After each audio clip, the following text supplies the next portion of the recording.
Hello friends, சிறுகடிக்க ஆசை சீரியலோட இந்த வாரத்துக்கான ப்ரோமோ தான் பார்க்க போகிறோம். வாங்க வீடியோக்குள்ளே போகலாம். இந்த வாரம் பார்த்திங்கன்னா பயங்கரமான விஷயம்லாம் நடக்குது. அதில் முக்கியமான விஷயம் தான் ரோகிணியோட அப்பான்னு சொல்லி ஒருத்தர் வராரு.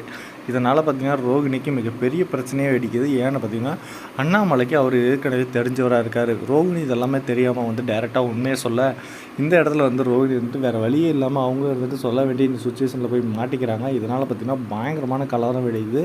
இதனால் மனோஜை விட்டு ரோகிணி பிரிகிற ஒரு பெரிய சூழ்நிலையே வருது. இது பார்த்திங்கன்னா விஜய் எப்படி தடுத்து நிறுத்துகிறாங்க அப்படிங்கிறது தான் இந்த வாரத்துக்கான மிகப்பெரிய ப்ரோமோ. இதில் பார்த்திங்கன்னா ரோகிணி எவ்வளவோ போய் சொல்லி பார்க்குறாங்க, எதுவுமே நடக்கிறதில்ல. அதுக்கப்புறம் பார்த்திங்கன்னா ஏகப்பட்ட சிக்கல் எல்லாமே வருது. இதில் பார்த்திங்கன்னா எல்லாருமே மாட்டிக்கிறாங்க. முக்கியமாக பார்த்திங்கன்னா மனோஜ் எல்லா விஷயத்துலையும் பார்த்திங்கன்னா ரோகிணி மேலே சந்தேகப்பட ஆரம்பிச்சிடறாரு. அதனால் பார்த்திங்கன்னா ரோகிணிக்கு சுத்தமாக அந்த வாழ்க்கையை வெறுத்து போகிற அளவுக்கு மிகப்பெரிய பிரச்சனை அடையுது. அது மட்டும் இல்லாமல் பார்த்திங்கன்னா குழந்தை இருக்க விஷயம் எல்லாமே வெளியே வர கொஞ்சம் கொஞ்சமாக ஆரம்பிக்குது. இதை பற்றின உங்களோட கருத்தை கமெண்ட்டில் சொல்லுங்கள். நன்றி.